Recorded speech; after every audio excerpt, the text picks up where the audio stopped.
അപവാദം പറഞ്ഞില്ലെങ്കിലല്ലേ അത്ഭുതമുള്ളൂ. നീലകണ്ഠന്റെ സ്വഭാവം അത്രയ്ക്ക് പ്രസിദ്ധാണല്ലോ. അനുഭവിക്കണ്ടേ, ദൈവനിശ്ചയായിരിക്കും.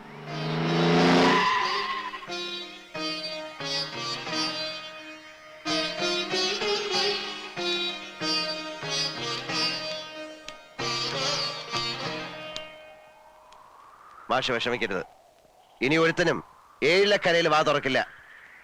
1000 കുടത്തിന്റെ വായടയ്ക്കാം, എന്നാൽ ഒരാളുടെ അടയ്ക്കാത്ത വാ തുന്നി കെട്ടാൻ എനിക്കറിയാം. അത് എനിക്ക് വിട്ടേക്കൂ. മാഷ് അതൊന്നും ഓർത്ത് വെറുതെ മനസ്സൊരുക്കണ്ട.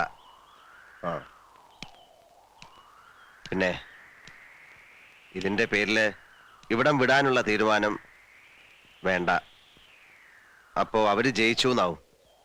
ഞാൻ കാരണം നിങ്ങളാരും തോൽക്കുന്നത് എനിക്കിഷ്ടമല്ല.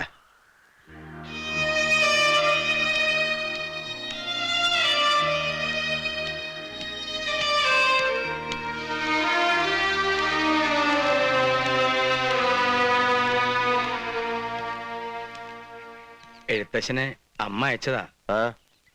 കൂട്ടിക്കൊണ്ട് ചെല്ലാനാ അയച്ചിരിക്കുന്നത്. കാണണമെന്ന് കലശലായ മോഹമുണ്ട്, അതുകൊണ്ടാ. പൊയ്ക്കോളൂ. വരില്ലാന്നറിഞ്ഞ മനോവിഷമം ഉണ്ടാവും. മനോവിഷമം ഉണ്ടാവണ്ട, വരണുണ്ട്. നടന്നോളൂ, ഞാൻ പുറകെ എത്തി. എന്റെ ശിവനെ, ഇതെന്ത് പറ്റി? ഒന്ന് കാണാന്ന് കരുതാൻ. കാണാൻ മാത്രല്ലടോ, കൂട്ടിക്കൊണ്ടുവരാൻ കൂടാ പോണ. എന്താ ഞാൻ ഈ കേക്കണേ? അമ്മ വേണം. അമ്മ ഇവിടെ ഉണ്ടെങ്കിൽ പത്തായപ്പുരെ താമസിക്കുന്ന പെൺകുട്ടികളെ പൂശാൻ കൊണ്ട് പാർപ്പിച്ചിരിക്കുകയാണെന്ന് ഒരുത്തനും പറയില്ലല്ലോ. പിന്നെ കൂടെ പൊറുക്കാൻ കരളുറപ്പുള്ള ഏതെങ്കിലും ഒരു പെണ്ണി ലോകത്തുണ്ടെങ്കിൽ 4 ആൾ അറിയെ വിളിച്ചുകൊണ്ട് വരണം. ഈ പെണ്ണുപിടിയൻ പട്ടം ഒന്നും മാറ്റാൻ പറ്റുമോ നോക്കണമല്ലോ. എനിക്കിനി മരിച്ചാ മതി. അരുതാത്തത് പറയാടോ. മംഗലശ്ശേരി മാധവമേനോന്റെ മകൻ യോഗ്യനായി മാറുമ്പോ കൂടെ താനും ഉണ്ടാവണ്ടേ? അപ്പോഴല്ലേ ഒരു സുഖമുള്ളൂ. ആ നിഷേധിനെ പടി കയറ്റരുത്. എനിക്ക് അതേ പറയാനുള്ളൂ. ഏട്ടൻ എന്താ ഒന്നും മിണ്ടാത്തെ? അവളുടെ ഒരു ആഗ്രഹമാണ്, അതിനെതിരെ നിൽക്കാൻ തോന്നില്ല. മോനെ അവളൊന്ന്. മോൻ എങ്ങനെ പറഞ്ഞു ഓപ്പോളിന്റെ വയറ്റിലെ അസുരൻ?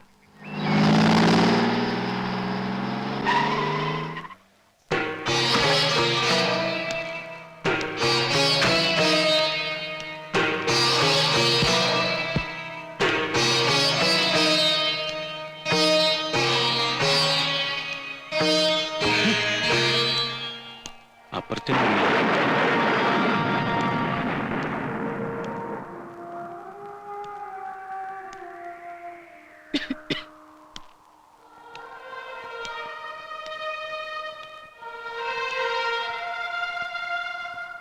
ഇരിക്കെ.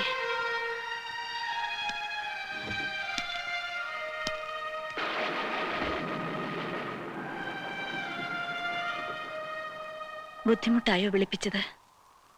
എന്താ അമ്മ ഇങ്ങനെ? അല്ല, ഒരുപാട് തിരക്കുള്ള ആളല്ലേ. സോമനസാലെ നീ വരില്ലെന്നറിയായിരുന്നു. അങ്ങനെ വരുന്നൊരു ദിവസവും കാത്തുകിടന്ന ചിലപ്പോ കണ്ണടയും മുമ്പ് കാണാൻ കഴിഞ്ഞില്ലെന്ന് വരും. അതാ ഞാൻ ആളെ വിട്ടത്. മരുന്നൊക്കെ? മരുന്നിനും മന്ത്രത്തിനും ഒക്കെ അമരത്വം തരാൻ കഴിയോ? ഇത്തിരി ദിവസം നീട്ടിക്കിട്ടും. ജീവിക്കണമെന്ന് മോഹമില്ലാത്തോണ്ട് ഞാനതൊക്കെ നിർത്തി. ഗുണദോഷിക്കല്ല, അതുകൊണ്ട് കാര്യമില്ലെന്നറിയാം. ഒരപേക്ഷയുണ്ട്, അത് കേൾക്കണം. നിന്റെ ഈ കുത്തഴിഞ്ഞ ജീവിതവും താന്തോന്നിത്തരവും കൊണ്ട് കളങ്കപ്പെടുന്നൊരു പേരുണ്ട്. മംഗലശ്ശേരി മാധവമേനോൻ എന്നൊരു മനുഷ്യന്റെ. ജീവിച്ചിരുന്ന കാലം അത്രയും ആർക്കും ഒരു കുറ്റവും ആരോപിക്കാൻ കഴിയാത്ത, ആരുടെ മുന്നിലും തലകുനിക്കേണ്ടി വന്നിട്ടില്ലാത്ത ആ മനുഷ്യന്റെ പേര് നീ കാരണം ചീത്തയാകേണ്ടി വരുന്നത് എനിക്ക് സഹിക്കാനാവില്ല. മനഃപൂർവ്വം അച്ഛന്റെ പേര് ചീത്തയാക്കാൻ വേണ്ടി ഞാനൊന്നും ചെയ്യുന്നില്ല. മനഃപൂർവമോ അല്ലയോ, ആ മേൽവിലാസത്തിലല്ലേ നിന്നെ ആളുകൾ കാണുന്നത്. എനിക്കെന്താ ചെയ്യാൻ കഴിയാ? നിനക്ക് കഴിയണം സ്വയം മാറാൻ. അതല്ലെങ്കിൽ നീ സത്യം അറിയണം. അതിനാണ് ഞാൻ നിന്നെ വിളിപ്പിച്ചത്. സത്യം? അതെ, സത്യം. നീ അദ്ദേഹത്തിന്റെ മകനല്ല എന്നുള്ള സത്യം. എന്താണ് അമ്മ പറയുന്നത്? അമ്മ പറയുന്നത് ആരാണോ അതാണ് മക്കൾക്ക് അച്ഛൻ. നിന്റെ അച്ഛനല്ല അദ്ദേഹം. ഒച്ച വയ്ക്കണ്ട, ശാന്തനായി കേട്ടോളൂ. വീട്ടുകാരുടെ നിർബന്ധത്തിന് വഴങ്ങി അദ്ദേഹത്തെ വിവാഹം ചെയ്യുമ്പോ എന്റെ വയറ്റിൽ നിനക്ക് 2 മാസത്തെ വളർച്ചയുണ്ടായിരുന്നു. എല്ലാം ഞാൻ തുറന്നു പറഞ്ഞു. ആദ്യത്തെ രാത്രിയിൽ പടിയിറക്കുമെന്ന് കരുതി തന്നെയാണ്, അതാഗ്രഹിച്ചു തന്നെയാണ്. പക്ഷേ എല്ലാം ആ നിമിഷം തൊട്ട് മറന്നേക്കാൻ അദ്ദേഹം പറഞ്ഞു. നീ പിറന്നപ്പോൾ അത് സ്വന്തം കുഞ്ഞായിട്ട് അദ്ദേഹം കരുതി. എന്നെയും അങ്ങനെ വിശ്വസിപ്പിക്കാൻ ശ്രമിച്ചു. കൂടെ കഴിഞ്ഞ 26 വർഷവും അദ്ദേഹത്തിന്റെ ശ്രമം അതിനുവേണ്ടി തന്നെയായിരുന്നു. നീലകണ്ഠ, ദാനം കിട്ടിയതിനെ പാരമ്പര്യമായി കണ്ട് അനുഭവിക്കരുത്, അതിൽ അഹങ്കരിക്കരുത്. നിന്റെ പാരമ്പര്യം പിഴച്ചുപെട്ടൊരു അമ്മയുടേതാണ് മോനെ. മോനെ നീല, മോനെ മോൻ.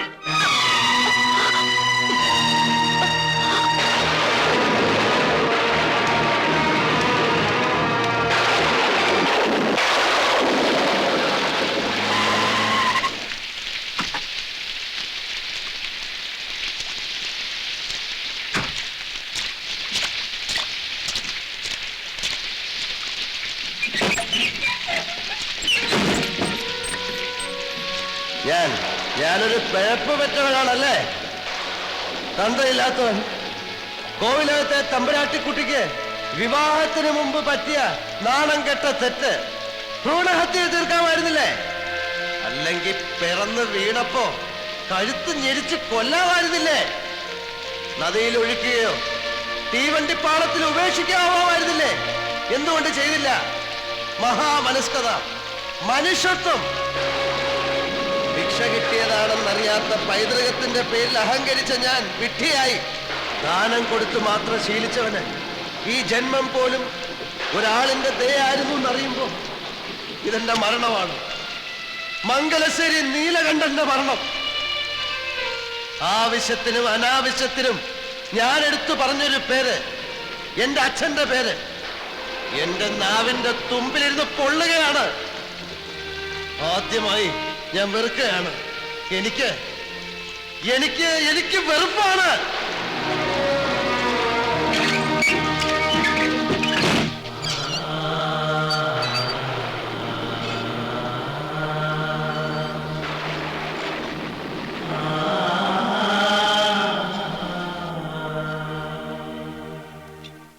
ഇതെന്താ പറ്റിയേ? എന്തെങ്കിലും ഒന്ന് പറഞ്ഞില്ല.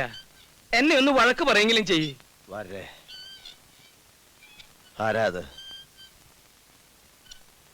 ഓഹോ, അതപ്പൊ നന്നായത്. എന്ത് പറ്റി നീല? താൻ ചോദിച്ചതിന് ഉത്തരം പറയും. ആരാത്? ഇതെന്താ എന്റെ നീല? അച്ഛന്റെ പടം നോക്കിയിട്ട് ആരാണ് ചോദിച്ച? അച്ഛൻ. അമ്മ മക്കളോട് ആരെ ചൂണ്ടി അച്ഛനെന്ന് പറയുന്നോ അവരാണ് മക്കൾക്ക് അച്ഛൻ. അപ്പൊ ആരല്ലെന്ന് പറയുമ്പോ ആരാണെന്ന് പറയാൻ അമ്മയ്ക്ക് കഴിയണം. എനിക്കത് അറിയണം, അറിഞ്ഞേ പറ്റൂ. എന്താ നീല അത്? എന്താ പറയണേന്ന് ഓർമ്മയുണ്ടോ? അതെ വാര്യരെ, ഞാൻ പിഴച്ചു പറ്റാനാ. പുറം ലോകത്തിന്റെ മുന്നിൽ എന്റെ അമ്മയുടെ മാനം കാത്ത വലിയ മനുഷ്യനെ കണ്ടില്ലേ? പോവാ, പറഞ്ഞു നിർത്തിയിടത്ത് നിന്ന് ബാക്കി കൂടി കേൾക്കണം. അമ്മയുടെ വായിൽ നിന്നറിയണം ആരാണ്. ദിവ്യഗർഭം സമ്മാനിച്ച മഹാത്മാവ് ആരെന്നറിയണം. ജീവിച്ചിരിപ്പുണ്ടെങ്കിൽ ചെന്ന് കാണണം. അല്ല, മരിച്ചു പോയെങ്കിൽ തർപ്പണം നടത്തണം.